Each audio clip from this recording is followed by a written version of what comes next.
Physics का एक chapter प्रकाश के बारे में। आज हम पढ़ेंगे कि प्रकाश क्या होता है, प्रकाश में कौन कौन सी घटना होती है, प्रकाश का गुण क्या होता है। आज इसी प्रकाश के बारे में पढ़ेंगे। देखिए, जो प्रकाश चैप्टर है, प्रकाश चैप्टर को ऑप्टिक्स के अंदर पढ़ा जाता है। ऑप्टिक्स के अंदर ही प्रकाश चैप्टर आता है। फिजिक्स का एक अलग सा भाग है जिसको ऑप्टिक्स बोलते हैं, और उसी ऑप्टिक्स के अंदर हम लोग प्रकाश पढ़ेंगे। अब देखिए, यह प्रकाश का लाइट चैप्टर का पार्ट 1 पहला वीडियो है। इसमें हम पढ़ेंगे प्रकाश के बारे में, प्रकाश क्या होता है। देखिए, प्रकाश एक प्रकार का ऊर्जा होता है। प्रकाश एक प्रकार का क्या होता है? ऊर्जा होता है। हम इस प्रकाश के सहायता से किसी वस्तु को आसानी से देख पाते हैं। प्रकाश क्या है? प्रकाश वह ऊर्जा है जिसके सहायता से हम किसी वस्तु को आसानी से क्या कर सकते हैं? देख सकते हैं। अर्थात यह कह सकते हैं, प्रकाश वह ऊर्जा है जो स्वयं अदृश्य होता है लेकिन किसी वस्तु पर पड़ के दृश्यमान बना देता है। देखिए, सबसे पहले प्रकाश किसी वस्तु से टकराती है और टकराने के बाद वही प्रकाश हमारे आंख पर आता है, तब हमको वस्तु क्या कर सकती है? दिखाई देती है। तो सबसे पहले प्रकाश जो है वस्तु से टकराएगी, टकराने के बाद वही प्रकाश हमारे आंख पर आती है, तब वह वस्तु हमको स्पष्ट रूप से क्या होता है? दिखाई देता है। तो प्रकाश क्या है? प्रकाश वह ऊर्जा है जो स्वयं अदृश्य होता है लेकिन किसी वस्तु को क्या कर देता है? दृश्यमान बना देता है। अब चलते हैं प्रकाश के गुण के बारे में। देखिए, प्रकाश के गुण के बारे में, प्रकाश में एक द्विप्रकृति का गुण होता है जिसमें एक नंबर में आता है तरंग और 2 नंबर पर आता है कण। यानी कहे तो प्रकाश में 2 गुण होते हैं, एक तरंग का गुण होता है, एक कण का गुण होता है। देखिए, प्रकाश में तरंग का गुण होता है, यह बात 1678 में एक जर्मन वैज्ञानिक हाइगेंस थे जिन्होंने बताए थे। प्रकाश में तरंग का गुण होता है, यह बात सर्वप्रथम 1678 में जर्मन वैज्ञानिक हाइगेंस ने बताया कि प्रकाश तरंग के रूप में चलती है। अब प्रकाश में कौन से तरंग होता है? तो याद रखिएगा, प्रकाश में विद्युत चुंबकीय तरंग। प्रकाश में कौन से तरंग होता है? विद्युत चुंबकीय तरंग, जिसमें अनुप्रस्थ तरंग होते हैं। जिसमें कौन से तरंग होते हैं? अनुप्रस्थ, 90 डिग्री के एंगल बना के चलती है। और इस सिद्धांत को तरंगिका सिद्धांत कहते हैं।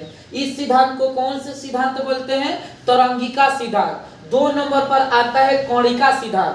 न्यूटन ने सबसे पहले बताया, न्यूटन ने सबसे पहले बताया कि प्रकाश में कण होता है और कण के रूप में प्रकाश में फोटोन होते हैं। कण के रूप में प्रकाश में क्या होते हैं? फोटोन होते हैं। इस सिद्धांत को क्या बोलते हैं? कणिका सिद्धांत, जिनका प्रतिपादन न्यूटन ने किए थे। इसी सिद्धांत पर प्रकाश वैद्युत प्रभाव काम करता है।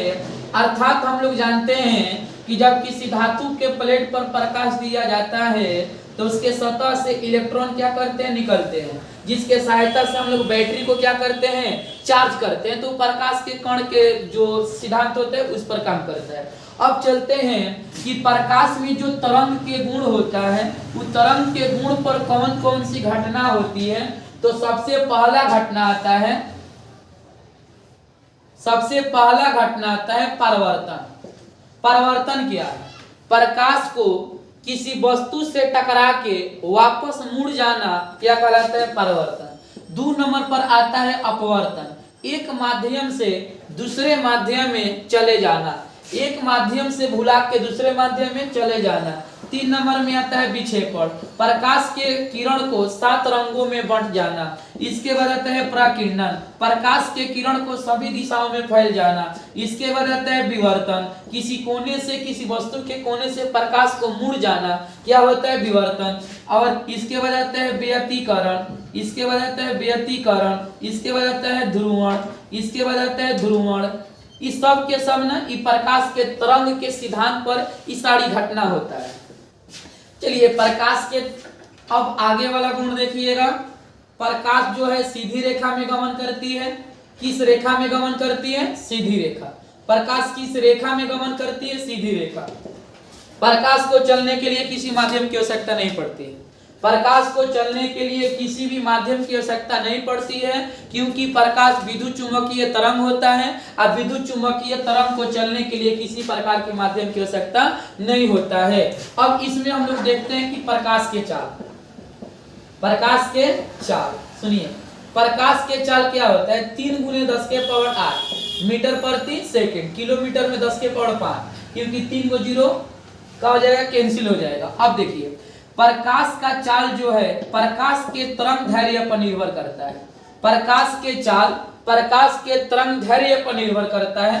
तरंग दैर्घ्य को लैम्डा लिखते हैं।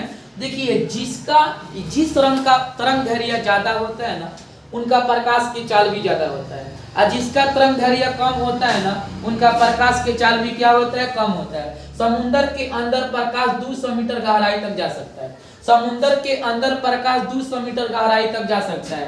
प्रकाश का सबसे ज्यादा चाल होता है निर्वात में। निर्वात मतलब जहां वायु नहीं हो।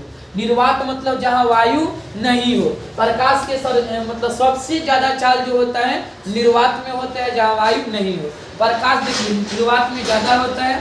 निर्वात के बाद गैस होता है, गैस के बाद द्रव होता है, द्रव के बाद क्या होता है? ठोस होता है। प्रकाश का चाल यही होता है। सबसे निर्वात में इससे कम, गैस में इससे कम, द्रव में सबसे कम, ठोस में होता है।